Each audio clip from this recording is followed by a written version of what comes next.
Here is something that most people diagnosed with type 2 diabetes are never told by their doctor, and that I think fundamentally changes how you should understand this condition. On average, by the time someone receives a type 2 diabetes diagnosis, their insulin resistance has already been building for 7 to 12 years. 7 to 12 years of progressive metabolic dysfunction, 7 to 12 years of rising blood sugar damage to blood vessels, nerves, eyes, and kidneys. And in almost every case, no diagnosis, no warning, and often no symptoms that the person connected to anything serious. I am not telling you this to be alarming. I am telling you this because that 10-year window is not a tragedy, it is an opportunity. If we can identify what is happening in the body during those years, and if we know what signs to look for and what actions to take, then type 2 diabetes is not an inevitable destination. For the majority of people in that pre-diabetic window, it is entirely reversible. That is the conversation most people are not having with their doctors. That is what this video is about. I have spent years in clinical practice watching the consequences of late diagnosis in this condition. The blindness, the amputations, the kidney failure, the heart attacks. These are not the results of diabetes itself in most cases. They are the results of diabetes that was not caught, not managed, or not taken seriously until significant damage had already accumulated. Understanding this condition early, really understanding it, is the most powerful intervention available. Let me give you that understanding now. In this video, I am going to walk you through what insulin resistance actually is and how it develops, the mechanism that most explanations get wrong. I will cover the real causes that go far beyond eating sugar. I will show you the 8 warning signs your body produces years before a diagnosis is made. I will explain what uncontrolled diabetes actually does to your organs over time. And I will give you the 9 evidence-based actions proven to reverse insulin resistance in its early stages. Let us start at the beginning. The phrase insulin resistance gets used constantly, in news articles, in doctor's appointments, in health content everywhere, and almost always without a clear explanation of what it actually means. So let me give you that explanation because I think it is the key to understanding everything else in this video. Insulin is a hormone produced by the pancreas. Its primary job is to act as a key. It unlocks the doors of your cells and allows glucose, the sugar circulating in your bloodstream after you eat, to enter those cells and be used for energy.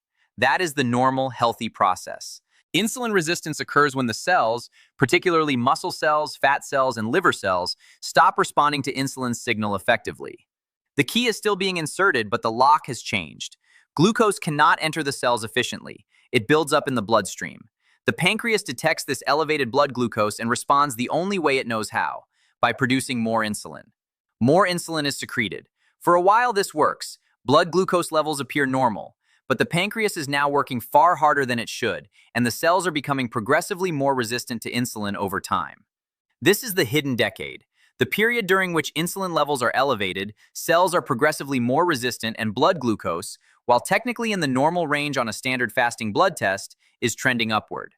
The damage being done during this period is real. Elevated insulin itself drives fat storage around the abdomen and organs. High post-meal glucose spikes, even when fasting glucose appears normal, are damaging blood vessel walls. Inflammation is rising. But on a standard annual blood test, everything looks fine. This is why the condition remains invisible for years.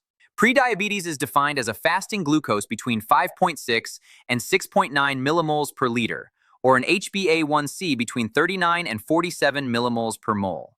It affects approximately 374 million people worldwide, and the vast majority of them are undiagnosed. Prediabetes is not a mild precursor to a real condition. It is a real condition in its own right, one associated with a 50% higher risk of heart disease, early-stage kidney damage, and nerve damage, even before the threshold for a full diabetes diagnosis is crossed.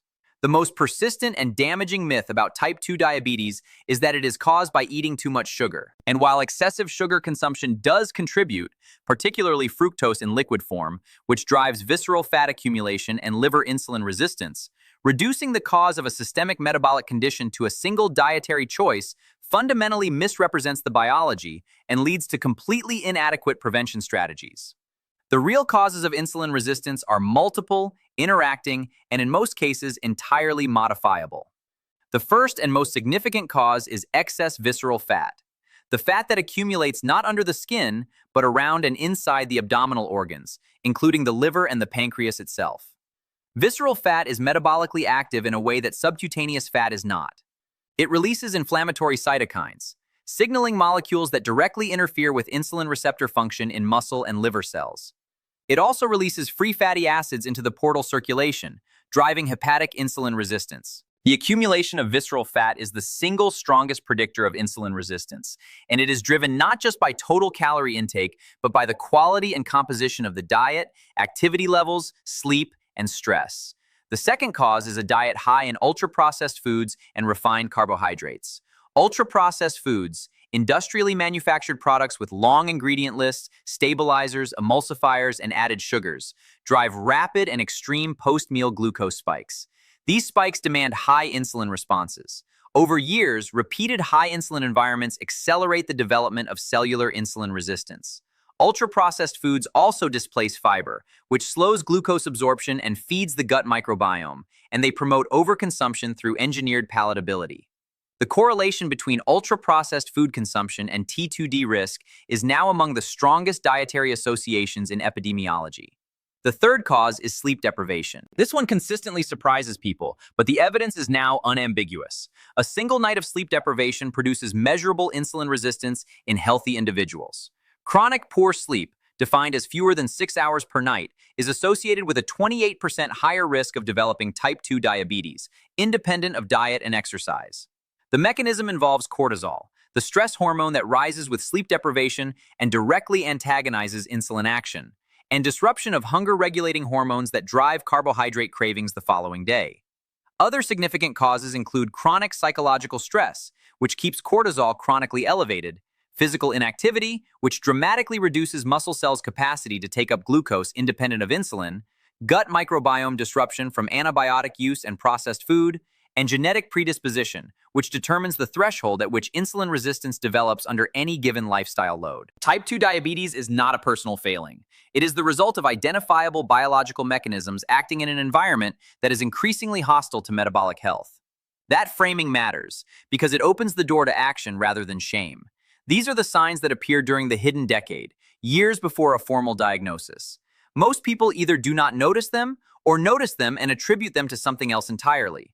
Understanding what your body is actually telling you during this period is the difference between catching this condition early and discovering it too late. The first warning sign is polydipsia, excessive, persistent thirst that does not resolve normally. When blood glucose is elevated above the kidney's reabsorption threshold, glucose spills into the urine and takes water with it through a process called osmotic diuresis. The body loses fluid, becomes dehydrated, and signals urgent thirst. Most people in the early stages of insulin resistance do not reach this threshold consistently. But on high carbohydrate days or in periods of stress when glucose is elevated for longer, they may notice an unusual and unexplained thirst that they attribute to not drinking enough water or eating something salty. It is worth paying attention to. Sign 2. Directly connected to the first sign, as glucose spills into the urine and drives osmotic fluid loss, urination becomes more frequent. Nocturia, waking once or more per night to urinate, is one of the earlier and more specific signs, because in a healthy individual with normal blood glucose, overnight urine production slows significantly. Needing to get up at night to urinate is not a normal consequence of aging. It is a sign that something is driving excessive urine production, and elevated blood glucose is one of the most common and under-recognized causes. Many people live with this for years before connecting it to their metabolic health. The third sign is fluctuating vision, blurriness that appears after meals, resolves, comes back, and is generally unpredictable. The lens of the eye responds to changes in blood glucose by absorbing more or less fluid, which changes its shape and refractive power. When blood sugar spikes after eating, the lens swells slightly and the focal point shifts. When blood sugar drops, the lens returns to normal. The result is vision that blurs predictably after meals and clears between them. Many people experiencing this have their eyes tested and are told their prescription has changed, when the actual issue is unstable blood glucose affecting the lens. The fourth sign is impaired wound healing, cuts, grazes, and skin injuries that take noticeably longer to close than they should. Elevated blood glucose impairs wound healing through several mechanisms. It reduces the function of immune cells that clear infection at the wound site. It impairs the activity of fibroblasts that lay down new tissue, and it reduces the microvascular blood flow needed to deliver oxygen and nutrients to healing tissue. People often notice that small cuts on their hands or feet seem to linger for weeks rather than days. This is not a cosmetic concern. It is a reflection of the systemic microvascular and immune impairment that elevated glucose produces throughout the body. Sign 5 is recurring infections in locations that suggest immune compromise. Glucose is a growth medium for bacteria and fungi. Elevated blood glucose creates an environment in which microorganisms thrive. The most characteristic infections are skin infections, particularly in warm, moist areas, under the arms, beneath the breasts, in the groin. Gum infections and periodontal disease that resist normal dental treatment, and urinary tract infections that recur despite antibiotic courses. Women are also at higher risk of recurrent vaginal yeast infections when blood glucose is poorly controlled. A person who has had 3 or more UTIs in a year, or who cannot resolve a gum infection, should have their blood glucose investigated as a potential driver. Sign 6 is one of the most specific visual signs of insulin resistance, a darkening and thickening of the skin in the folds and creases of the body, most commonly the back of the neck, the armpits, and the groin. This condition is called acanthosis nigricans, and it is caused by insulin stimulating the growth of skin cells in these areas. When insulin is chronically elevated, as it is in insulin resistance, skin cells in these characteristic locations proliferate, producing the dark, velvety patches that are almost pathognomonic of underlying insulin resistance. Many people attribute this to poor hygiene or sun exposure. It is neither. It is a visible metabolic signal that deserves investigation. Sign 7 is early peripheral neuropathy, tingling, numbness, or a burning sensation in the feet and hands, often worse at night. It is widely assumed that diabetic neuropathy only develops after years of established diabetes, but peripheral nerve damage begins during the pre-diabetic period, driven by the same glucose-induced oxidative stress and microvascular impairment that causes other complications. The longest nerves in the body, those reaching the feet, are affected first, which is why the symptom begins in the feet rather than the hands. Early-stage neuropathy is still reversible. Once nerve fibers are lost, the damage is permanent. This sign in particular should be treated as urgent. Sign 8 is post-meal fatigue, a dramatic drop in energy that arrives 30 to 90 minutes after eating, particularly after carbohydrate-heavy meals. This is not normal tiredness. In the context of insulin resistance, a large carbohydrate meal produces an exaggerated glucose spike, followed by an exaggerated insulin response that often overshoots, driving blood glucose below the optimal level and triggering a reactive hypoglycemic crash. The person feels suddenly exhausted, unfocused, and craving more carbohydrates. Many people have structured their entire day around this cycle: coffee to compensate, high carbohydrate snacks to recover, without ever identifying what is driving it. Post-meal fatigue is a metabolic signal, not a personality trait. I want to be direct about this section because I think it is where the stakes of this conversation become real. These are not remote possibilities. These are the documented clinical consequences of chronically elevated blood glucose, the outcomes that become progressively more likely the longer the condition goes unmanaged.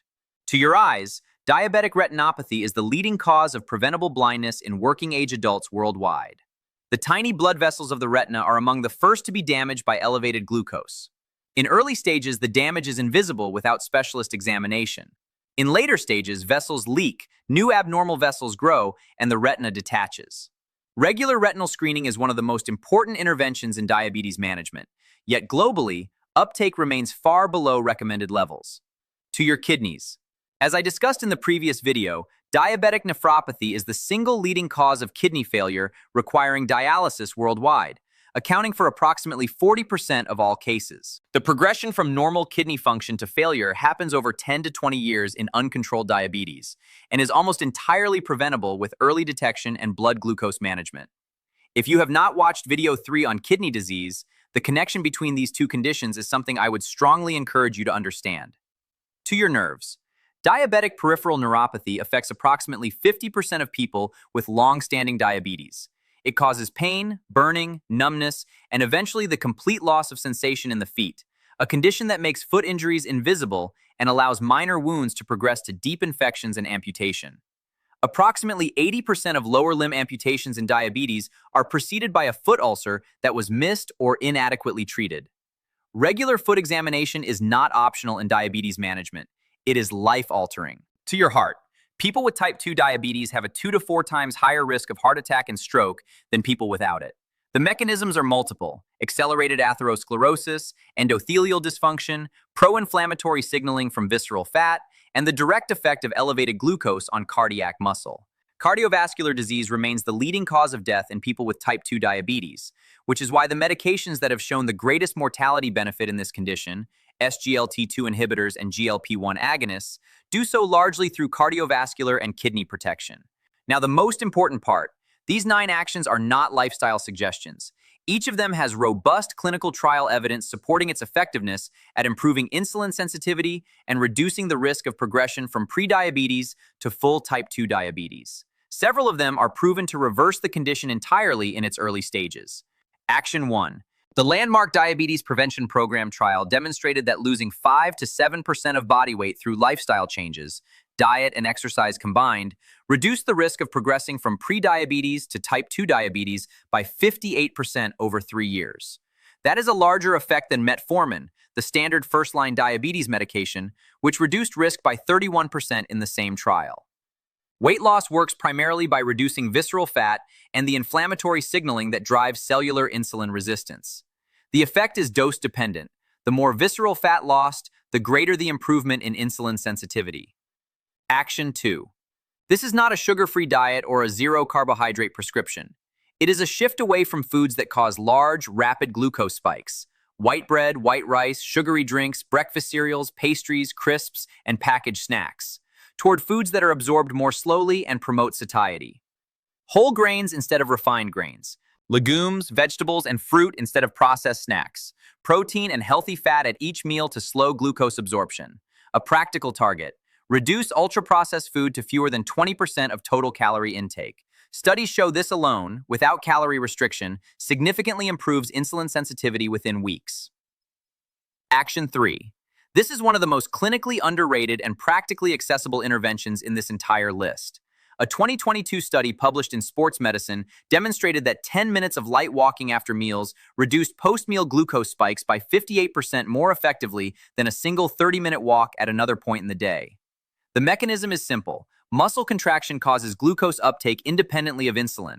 Muscle cells have a separate, insulin-independent pathway for glucose transport that is activated by physical activity. After a meal, circulating glucose can be absorbed directly by active muscles without requiring the insulin response that drives insulin resistance over time. Action 4. Skeletal muscle is the largest consumer of glucose in the body. Building and maintaining muscle mass increases the body's glucose storage capacity and dramatically improves insulin sensitivity at rest. Studies consistently show that resistance training, weights, resistance bands, bodyweight exercises, improves HbA1c by 0.3 to 0.7% in people with established type 2 diabetes and reverses insulin resistance measurably in pre-diabetic individuals. 2 sessions per week of 30 to 45 minutes, targeting major muscle groups, is sufficient to produce significant metabolic benefit. This does not require a gym membership. It requires progressive bodyweight exercise at minimum. Action 5. As I discussed in the causes section, sleep deprivation is an independent driver of insulin resistance. Fixing sleep is not a soft recommendation.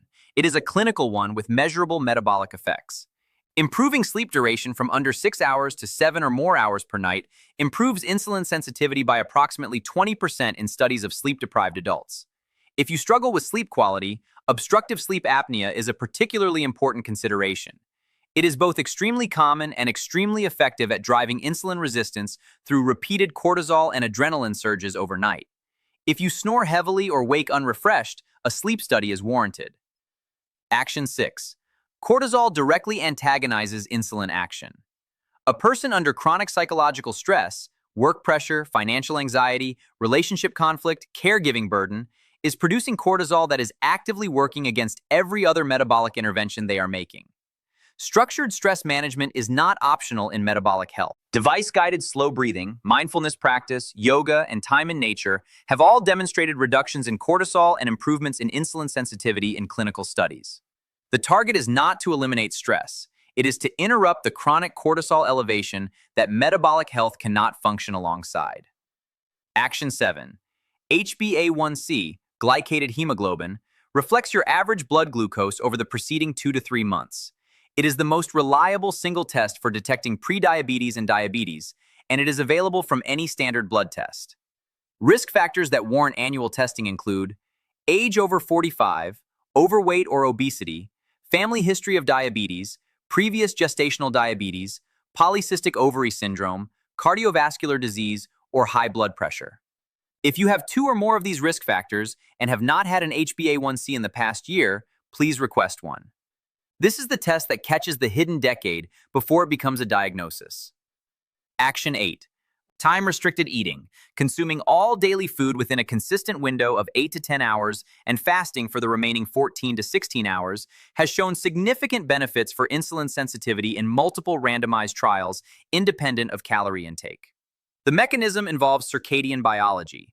Insulin sensitivity is highest in the morning and lowest in the evening, meaning that eating in alignment with this pattern, front-loading calories earlier in the day and not eating late at night, reduces the insulin burden of any given meal. This is not a prescription for everyone, and people on insulin or blood glucose lowering medication should not change their eating pattern without medical supervision. But for people in the pre-diabetic window, the evidence is compelling. Action 9.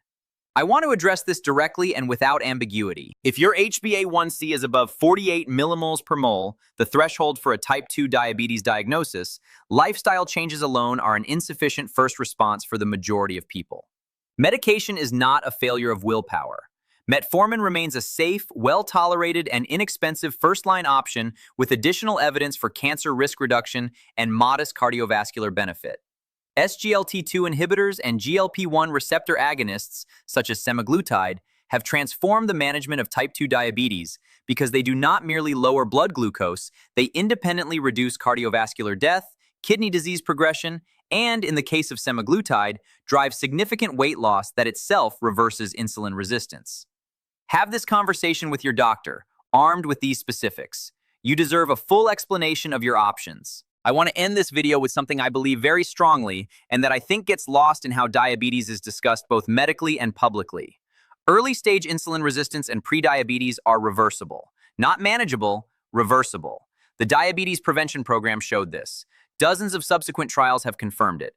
People who catch this condition in its early stages, who understand what is driving it, and who make the changes the evidence supports, can return their HbA1c to normal and eliminate the pre-diabetic label entirely. That is not a marginal outcome. It is the expected outcome when the right actions are taken early enough. We have now covered 4 of the most important and most interconnected conditions in modern medicine: liver disease, high blood pressure, kidney disease, and now type 2 diabetes.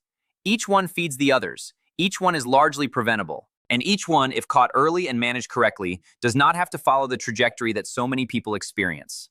I will keep making these videos because this information should not be locked behind a clinic visit or a specialist referral. If this video was useful to you, please share it with someone who needs it.